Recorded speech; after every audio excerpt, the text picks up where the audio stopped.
یاسین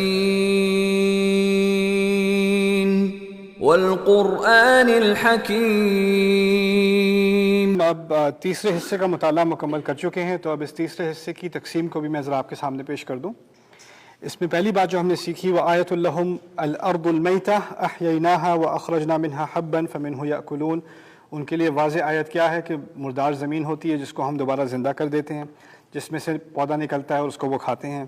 وَجَعَلْنَا فِيهَا جَنَّاتٍ مِّن نَخِيلٍ وَأَعْنَابٍ وَفَجَّرْنَا فِيهَا مِنَ الْعُيُونِ۔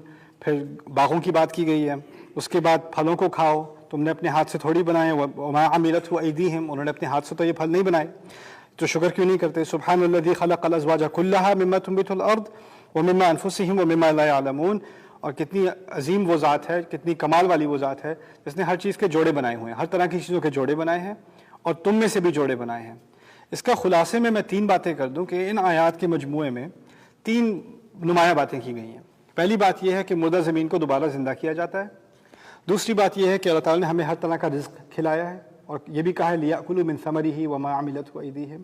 اور تیسری بات یہ کہی ہے کہ ہر انسان اور انسان کے علاوہ کئی مخلوقات کو بھی جوڑوں میں بنایا گیا ہے۔ تو یہ تین نمایاں باتیں کی گئی ہیں خلق کے بارے میں۔ اس کے بعد جب موضوع بدلتا ہے تو اللہ تعالیٰ کہتے ہیں وَآیَةٌ لَهُمُ اللَّيْلُ نَسْلَخُ مِنْهُ النَّهَارَ، کہ ان کے لیے ایک مزید آیت، مزید واضح نشانی کیا ہے کہ رات جس میں سے ہم دن کو کھینچ کر نکال لیتے ہیں۔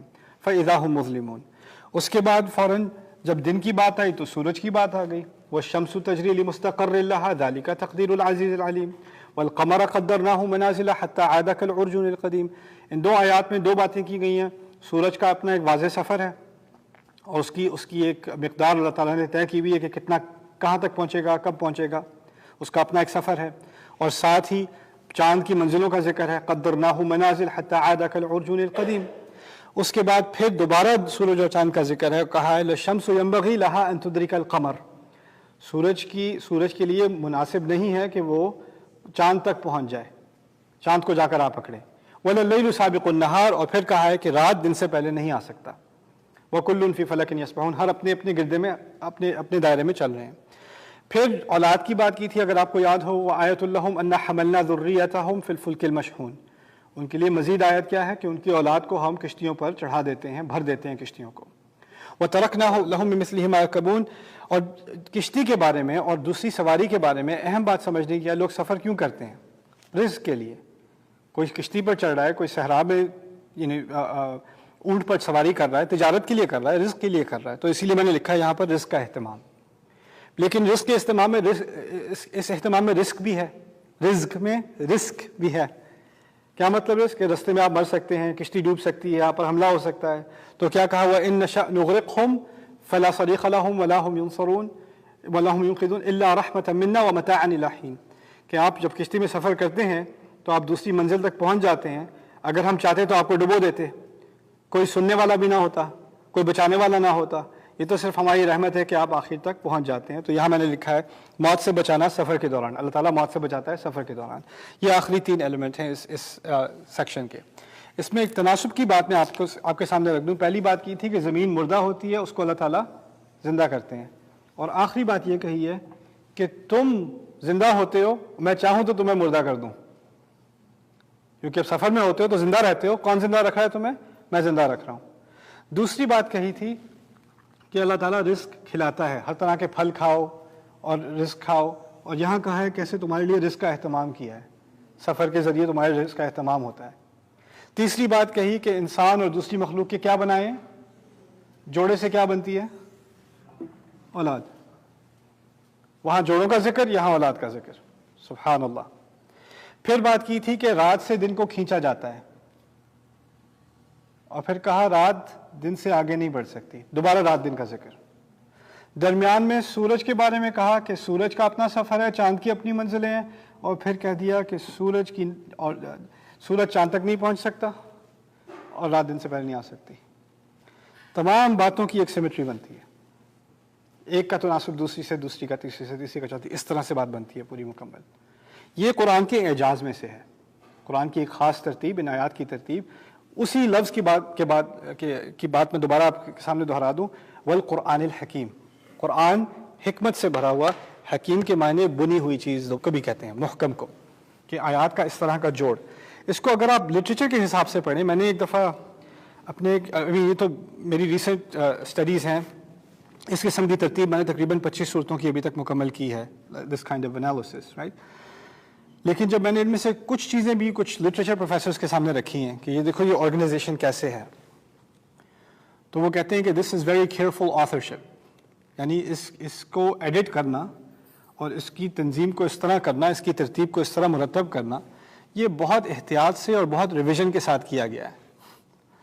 ان کے یہاں یہ بہت ریویژن کے ساتھ کیا گیا. اب ایک بات سمجھنے کی کوشش کیجئے، ان لوگوں کا جب قرآن کے بارے میں جو غیر مسلمس کے اکیڈمکس کے جو تنقید ہوتی ہے قرآن کے بارے میں، وہ کئی طرح کی ہوتی ہے. اس کے بارے میں اس حلقے میں خاص میں صرف اس بات پہ بحث کرنا چاہتا ہوں کہ قرآن جمع کیسے ہوا ہے. مختصر سی بات ہے. لوگ کہتے ہیں ہمارے ویسٹرن اکیڈمکس میں، یہاں یونیورسٹیز میں کہا جاتا ہے کہ دو طرح کے ٹریڈیشن ہوتے ہیں. ایک اورل ہوتا ہے، یعنی زبانی بات آگے پڑھائی جاتی ہے، کوئی پرانے زمانے کا شعر ہے، اس نے کسی اپنے بچوں کو سنایا، انہوں نے اپنے بچوں کو سنایا، اس طرح آگے بات بڑھی، رائٹ. اور ایک ہے لکھا ہوا ٹریڈیشن، یعنی کسی نے کوئی ٹرانسکرائب کر لی بات، کاغذ پر آ گئی، کسی چمڑی پر آ گئی، کسی پتھر پر لکھی گئی. ان کے نزدیک ان دونوں میں سے زیادہ ریلائبل کون سی چیز ہے؟ لکھی ہوئی چیز.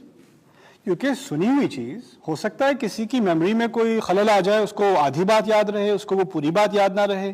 ہو سکتا ہے جیسے میں ہوں، میں اپنے بچوں کو کہانی سناتا ہوں شیر کی اور چوہے کی. جب میری بڑی بیٹی چھوٹے بچے کو سنا رہی ہوگی تو اس کا اپنا ورژن ہے. میں نے کہا یہ تو میں نے تمہیں نہیں بتایا تھا. کہتے مجھے تو یہ یاد ہے. بدل جاتی ہے نا بات. اگر کہیں سنی بات آگے کی جائے تو اس میں کوئی نہ کوئی آپ کی طرف سے ایڈیشن سبٹریکشن ہو جاتی ہے. وہ لاجیکل سی بات ہے. ہمارا دعویٰ یہ ہے کہ قرآن جب دیا گیا تو لکھا دیا گیا یا اورل ٹریڈیشن دیا گیا؟ اورل. لکھا تو نہیں دیا گیا ہمیں، رسول تو پڑھتے بھی نہیں تھے، لکھتے بھی نہیں تھے. یہ تو الفاظ ان کی زبان سے نکل رہے ہیں. اور قرآن کے پہلے حفاظت کرنے والے اصلی حافظ تھے، یعنی لکھنے سے پہلے قرآن تو حفظ کیا گیا ہے. لکھا تو بعد میں گیا ہے. اور جو لکھا بھی گیا ہے وہ ادھر ادھر تھوڑا بہت ادھر کہیں اور کہیں. ایک جس طرح آپ کہتے ہیں نا کہ ایک مصحف ہے، جیسے یہ بھی مصحف ہے، ایسے تھوڑی تھا. کچھ آیتیں پتھروں پہ لکھی ہوئی ہیں، کچھ چمڑی پہ لکھی ہوئی ہیں، کچھ ہڈی پہ لکھی ہوئی ہیں، اس طرح تھا معاملہ. تو اس کو آپ مصحف تھوڑی کہہ سکتے ہیں. وہ تو ایک بہت بڑا تھیلا ہوتا ہے جس میں وہ ساری آیات جمع ہوتی، لیکن وہ بھی اس ترتیب میں نہ ہوتی. ٹھیک ہے نا. تو ان کے ہاں یہ پھر مسئلہ کھڑا ہوتا ہے کہ یہ قرآن تو تم لوگوں کا یعنی ایک زبانی ٹریڈیشن ہے، بعد میں کتابی شکل اس کی ہوئی ہے. یہ کیسے ہو سکتا ہے کہ یہ بعد میں آ کر وہی ہو جو پہلے تھا؟ اس میں تو انسان کی عقل، انسان کی یادداشت، وہ تو کمزور چیز ہے، اس کو ریلائبل کیسے سمجھا جا سکتا ہے؟ بائی دا وے میں ایک اور مزید بات کا اضافہ کر دوں. ان کے ہاں اگر لکھی ہوئی چیز بھی ہونا وہ بھی ریلائبل نہیں ہے. اس میں بھی شک کی گنجائش ہے. ہو سکتا ہے کہ انک نے تھوڑا سا الفاظ مٹا دیے ہوں، ہو سکتا ہے کہ اس کا کوئی اور ورژن کہیں اور ہے، ہو سکتا ہے کہ اس میں سے کوئی پیج مسنگ ہے درمیان میں سے، یا کسی نے بعد میں آ کر کچھ ترمیم کر دی ہے، کچھ ایڈیٹنگ کر دی ہے، بعد نقطے ادھر ادھر کر دیے، الفاظ بدل دیے. یہ بھی ہو سکتا ہے نا. تو دونوں طرف سے ان کے ہاں شک ہی شک ہے. قرآن نے اس کا جواب کیسے دیا ہے؟ قرآن نے جب قرآن کے حفظ کی بات کی ہے نا، اس کی حفاظت کی بات کی ہے، تو کہا ہے انا نحن نزلنا الذکر وانا له لحافظون. ہم نے ذکر کو محفوظ کیا ہے، ہم نے نازل کیا ہے اور ہم ہی اس کے حفاظت کرنے والے ہیں. اس کو قرآن نہیں کہا، کتاب نہیں کہا، کیا کہا ہے؟ ذکر. ذکر کہتے ہیں یاد کی جانے والی چیز کو. اب لاجکلی سمجھنے کی کوشش کیجئے. اسلام کے یعنی سیرت کے آخر تک، سیرت کے 23 سال کے بعد اسلام بہت تیزی سے پھیلا ہے، اتنا تو آپ کو پتا ہوگا. اس کے پھیلنے کے دوران بھی ابھی کتاب چھپی ہوئی فارم میں ابھی کتاب نہیں ہے، قرآن نہیں ہے.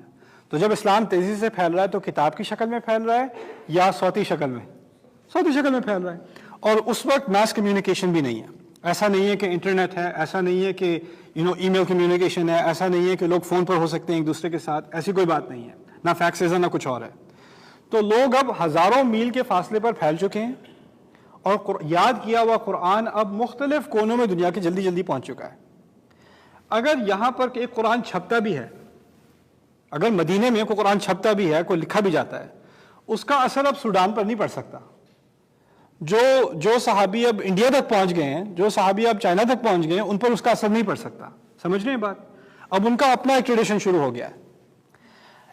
ایک ویسٹرن اکیڈمک کے حساب سے جب اس طرح یعنی صرف ایک صوتی ٹریڈیشن، ان اورل ٹریڈیشن اس طرح پھیلے تو اس کے اگر 1000 لوگوں میں پھیلا ہے تو اس کے 1000 ورژن ہونے چاہیے. لاجیکل سی بات ہے.